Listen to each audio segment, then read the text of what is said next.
এ পর্যায়ে মাননীয় ধর্ম বিষয়ক উপদেষ্টা ডক্টর আফামা খালিদ হোসেন স্যারের বক্তব্য।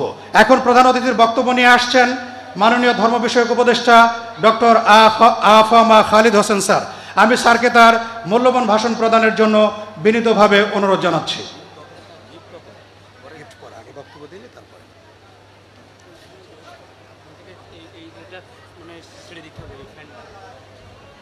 ফ্যানটা একটু ক্লিয়ার করে দিলে মনে হয় ওখানে বাতাস আসে আর কি, একটু যদি ফাঁকা করে আমরা একটু পিছন থেকে সরে যাওয়াই আমার মনে হয়। ঠিক আছে ঠিক আছে ঠিক আছে ঠিক আছে।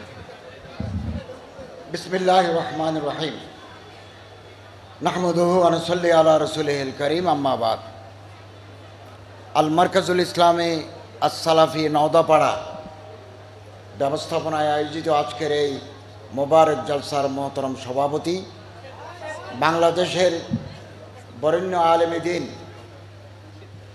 হযরত আল্লামা ডক্টর আসাদুল্লাহ আল গালিব হাফিজাহুল্লাহ তাআলা আযজা ওয়াজাল, উলামায়ে কেরাম, ছাত্র ভাইয়েরা, আমি এর আগে আরও দুবার এই মাদ্রাসা পরিদর্শন করেছি, মার্কাজ পরিদর্শন করেছি এবং হযরত আমাকে খুব মহব্বত করেন। এই কারণে আমি আজকে রাজশাহীর আমার অনেক প্রোগ্রাম, এই প্রোগ্রামের ভিতরে আমি হযরতের দোয়া নেওয়ার জন্য আবার এই মার্কাজে এসেছি। আলহামদুলিল্লাহ, আল মারকাজুল ইসলামী আস-সালাফি বহুমুখী কাজ করে যাচ্ছেন। শিক্ষা, দীক্ষা, রক্তদান, বন্যার্ত মানুষের পাশে দাঁড়ানো সহ অনেক কারে খায়ের ভালো কাজ ওনারা আঞ্জাম দিয়ে যাচ্ছেন। এবং এই বালক শাখায় 1900 আর বালিকা শাখায় মিলে প্রায় 3000-এর কাছাকাছি ছাত্র দ্বীনে আলম হাসিল করছেন। সারা বাংলাদেশে হাদিস ফাউন্ডেশনের ব্যবস্থাপনায় 150-এর মতো মাদ্রাসায় ওনারা দ্বীনি তালিম দিয়ে যাচ্ছেন। উত্তরবঙ্গে ইসলামের প্রচার প্রসার, দাওয়াত ও তাবলীগ এর কাজে ডক্টর আল্লামা আসাদুল্লাহ আল গালিব জিদাত মালুম কুমের অবদান অবিস্মরণীয়। আমি ছাত্র ভাইদেরকে বলবো আরবি ভাষার উপর গুরুত্ব দেওয়ার জন্য। আরবি আমাদের মাখাস, আরবি আমাদের মাসাদের এবং উলুমুল কোরআন, উলুমুল হাদিস, উলুমুল ফিকহ আল ইসলামী, এগুলো জানার জন্য আমাদের আরবি জানা আবশ্যক। আপনাদের সাথে সৌদি আরবের সম্পর্ক ভালো, হিন্দুস্তানের সম্পর্ক ভালো, মিশরের সম্পর্ক ভালো। ওখান থেকে ওস্তাদ ভিজিটিং প্রফেসরসদের এনে ছাত্রদেরকে আরবি দানি, আরবি ভাষার উপর পারঙ্গমতা তৈরি করতে পারলে আমরা উন্নতির পথে, ইসলামাইজেশন অফ দি সোসাইটির পথে আরও এক ধাপ দুই ধাপ এগিয়ে যাব। তো আলহামদুলিল্লাহ, আমি আপনাদের শৃঙ্খলা, আপনাদের পঠন পাঠন দেখে মুগ্ধ হয়েছি এবং হযরত বহুদিন জেলেও ছিলেন, তারপরেও এই সমস্ত কার্যক্রম, মানবিক কার্যক্রম, তালিমি কার্যক্রম এক মুহূর্তের জন্য বন্ধ হয় নাই। আমি আমার ছাত্র ভাইদেরকে বলবো, এসো আমরা স্বপ্ন দেখি, যে স্বপ্ন আমাদের ঘুমাতে দেয় না। মানুষ স্বপ্ন দেখে ঘুমের ভিতরে, আমরা এমন স্বপ্ন দেখব যে স্বপ্ন আমারে ঘুমাতে দেয় না। আমরা এই দেশকে বেদাত মুক্ত, খোরাফাত মুক্ত এবং রসুল করিম সাল্লাল্লাহু আলাইহি ওয়াসাল্লামের সুন্নাহ ভিত্তিক একটা রাষ্ট্রের আমরা গোড়াপত্তন করতে চাই। এবং আমি আমার মন্ত্রণালয়ে আপনাদের সহযোগিতা কামনা করি, পরামর্শ কামনা করি।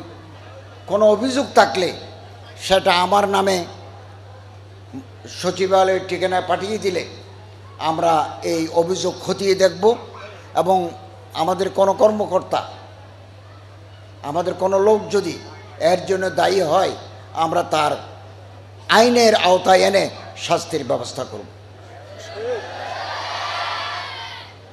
আল্লামা ইকবাল রহমতুল্লাহ আলাই বলেন, নিগাহ বুলন্দ সুখান দিল নওয়াজ। আল্লামা ইকবাল বলেন, যারা কারওয়ানে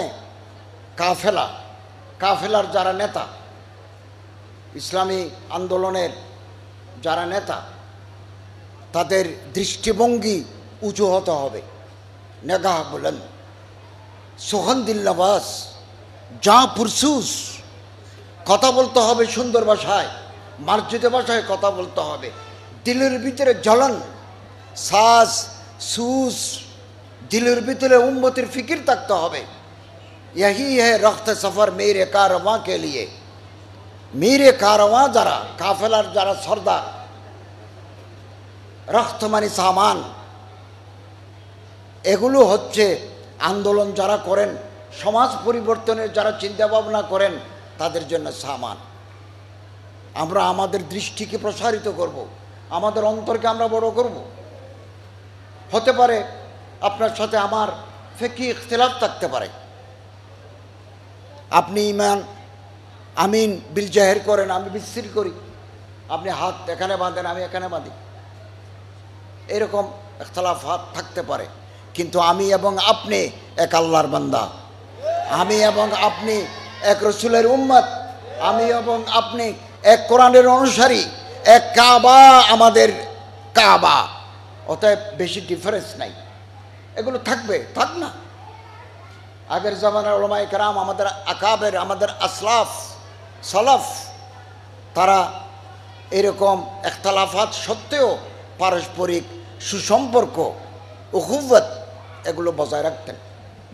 আমি ছাত্র ভাইদেরকে বলবো, উপরে উঠার স্বপ্ন দেখতে হবে। আমি ডক্টর আসাদুল্লাহ গালিব সাহেব জিদুল আলিকুম বলেছেন যে আমি এই আবেদন করে মন্ত্রণালয়ের দায়িত্ব নিই নাই, দায়িত্ব আমাকে দেওয়া হয়েছে। দায়িত্ব যদি কেউ চায়, হাদিসের ভাষ্যমতে আল্লাহ তাআলার রহমত হয় না। আমি নিজে দায়িত্ব চাই নাই, আমি যে দায়িত্ব পাবো এটা আমি জানিও না, আমাকে দেওয়া হয়েছে। অতএব আমি আশাবাদী আল্লাহর সাহায্য আমি পাবো ইনশাআল্লাহ। অতএব আমার ভাইদেরকে আমি বলি, ওয়ামাই ইয়াতাহাইয়াব সুউদাল জিবাল ইয়াইশু আবাদাদ দাহারি বাইনাল হুফরি। পাহাড়ে উঠার, পর্বতের চূড়ায় উঠার, পর্বত শৃঙ্গে উঠার স্বপ্ন দেখতে হবে। মাদ্রাসার ছাত্রদেরকে আগামী দিনে বাংলাদেশের প্রেসিডেন্ট হতে হবে, প্রধানমন্ত্রী হতে হবে, প্রধানমন্ত্রী। আমি মন্ত্রী হয়েছি, আরো লাখ লাখ মন্ত্রী দরকার, আলেম মন্ত্রী দরকার, প্রধানমন্ত্রী দরকার, প্রধান বিচারপতি দরকার। আমি যখন বিভিন্ন জেলায় যাই, আমারে এসপি বলেন, আমি দাখিল আলেম পাশ করে বিশ্ববিদ্যালয়ে ভর্তি হয়ে বিসিএস দিয়ে এসপি হয়েছি। গর্বে আমার বুক ভরে যায় যে আমার মাদ্রাসার ছাত্ররা আলেম দাখিল পাশ করে উচ্চশিক্ষা গ্রহণ করে এখন রাষ্ট্রের দায়িত্ব পালন করছেন। আপনার এখান থেকে পড়ে আরও বড় বড় মাদ্রাসা হিন্দুস্তানে আছে, সৌদি আরবে আছে, মিশরে আছে, আরও আলা তালিম হাসিল করবেন। আমাদের জ্ঞান বর্ধিত হোক। উপরে উঠার স্বপ্ন দেখতে হবে। উপরে উঠার স্বপ্ন দেখে যারা ভয় পায়, ইয়াইশু আবাদাদ দাহারি বাইনাল হুফরি, তারা চিরকাল গর্তের ভিতরে থাকে, গর্তের ভিতরে থাকে।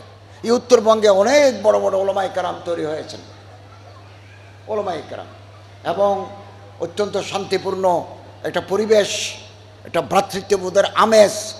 আমি 25 বছর যাবৎ উত্তরবঙ্গে মাহফিল করি, নওগাঁতে করি, রাজশাহীতে করি, রাজশাহীর বিভিন্ন উপজেলায় 25 বছর যাবৎ আমার আসা যাওয়া আছে। আমি অনেক সময় পেলে হুজুরের কাছ থেকে দোয়া নেওয়ার জন্য এখানে নামি। তো আমি আপনাদের সহযোগিতা চাই।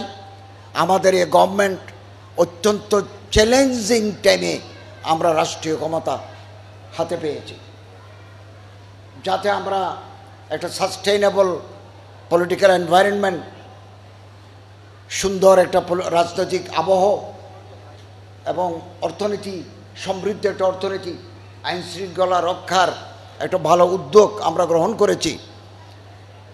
এটা উত্তরণ ঘটাতে না পারলে তাহলে দেশ আরও বেশি চ্যালেঞ্জের মুখে পড়বে। আমি আপনাদের সহযোগিতা কামনা করছি, পরামর্শ কামনা করি, দোয়া কামনা করি। আপনারা কিছু দাবি দিয়েছেন আমার কাছে, কিছু আমার মন্ত্রণালয়ের বাইরে, আমার এখতিয়ারের বাইরে, যেগুলো আমার এখতিয়ারে আছে আমি আপ্রাণ চেষ্টা করব আপনাদের এই মেসেজগুলো ঊর্ধ্বতন কর্তৃপক্ষের কাছে আমি পৌঁছে দেব। এবং আমাদের সময় কতদিন, আমরা অন্তর্বর্তীকালীন সরকার, ইন্টারিম গভর্নমেন্ট, আমরা কিছু সংস্কার করতে চাই, এটা জনগণের আকাঙ্ক্ষা। এই সংস্কার করে আমরা পরবর্তী সরকারের হাতে ক্ষমতা দিয়ে আমরা বিদায় নেব। এই সময় যেগুলো হাতে আছে অল্প সময়, এগুলো জনকল্যাণ, ইসলামের বরতরি, উখুওয়াতে ইসলামী, আমরা এই লাইনে কাজ করার জন্য অঙ্গীকার আবদ্ধ। এবং হিন্দুস্তান, পাকিস্তান, এ সমস্ত জায়গায় সালাফি, হানাফি, বেরলভি, এ সমস্ত মানুষদের কৌমি একজেহেতি আছে, হিন্দুস্তানে আছে। আপনারা জানেন আহলে হাদিসের যত ভেফাকি কনফারেন্স হিন্দুস্তানে হয়, ওখানে বিশেষ মেহমান হিসেবে থাকেন দারুল উলুম দেওবন্দের মুহাদ্দিস হযরত মওলানা আরশাদ মাদানী সাহেব। দেওবন্দেও যখন কৌমি একজেহেতি কনফারেন্স হয়, তখন আহলে হাদিসের হযরত উলামায়ে কেরাম ওখানে হাজির হন। আমাদের মধ্যে একতলাপ সত্ত্বেও আমরা কাছাকাছি আসতে পারি, এতে কোনো বাধা নাই। আলহামদুলিল্লাহ, আপনাদের মহাব্বত, আমার প্রতি আপনাদের আকীদাতের জন্য আমি আপনাদের আন্তরিক মোবারকবাদ জানাই এবং দোয়া করি আল্লাহ তাআলা এই নওদাপাড়া এই মাদ্রাসাকে দিন দুগ্নি রাত চুগনি তরক্কি দান করুন এবং আপনারা এই মাদ্রাসা থেকে লেখাপড়া শেষ করে আরও উচ্চতর লেখাপড়া করেন। হযরত আল্লামা ডক্টর আসাদুল্লাহ গালিব সাহেব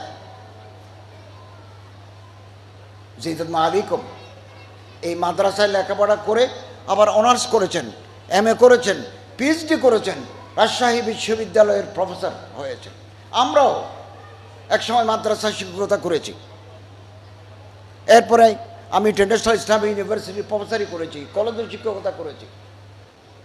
আমাদের অনেক ছাত্র ভাইরা গভর্নমেন্টের উচ্চ পদে আছেন, জয়েন্ট সেক্রেটারি হয়েছেন, একসাথে আমরা মাদ্রাসায় পড়েছি। ফলে এর রাষ্ট্র যদি বদলাতে চাই, রাষ্ট্রের চেহারাকে যদি বদলাতে চাই এবং বেদাত মুক্ত সমাজ যদি প্রতিষ্ঠা করতে চাই, আপনাদের উপযুক্ততা, পারঙ্গমতার পরিচয় দিতে হবে। এবং এভাবে যদি বিভিন্ন জায়গা থেকে মাদ্রাসার ছাত্ররা এগিয়ে আসে, তাহলে প্রশাসনের ভিতরে, পুলিশ অ্যাডমিনিস্ট্রেশনের ভিতরে, জুডিশিয়ারির ভিতরে, এডুকেশনের ভিতরে, কাস্টমসের ভিতরে, সব জায়গায় BCS ক্যাডার যেখানে আছে, যারা রাষ্ট্র চালায়, তাদের ভিতরে আপনার অংশগ্রহণ থাকবে। বাংলাদেশকে আমরা সত্যিকার কোরআন এবং হাদিসের আদর্শে একটি খোলাফায়ে রাশিদের নমুনাভিত্তির রাষ্ট্র প্রতিষ্ঠা করতে পারব ইনশাআল্লাহ। আল্লাহ তাআলা তৌফিক দান করুন, আমিন। ওয়া আখিরু দাওয়ানা আলহামদুলিল্লাহি রাব্বিল আলামিন।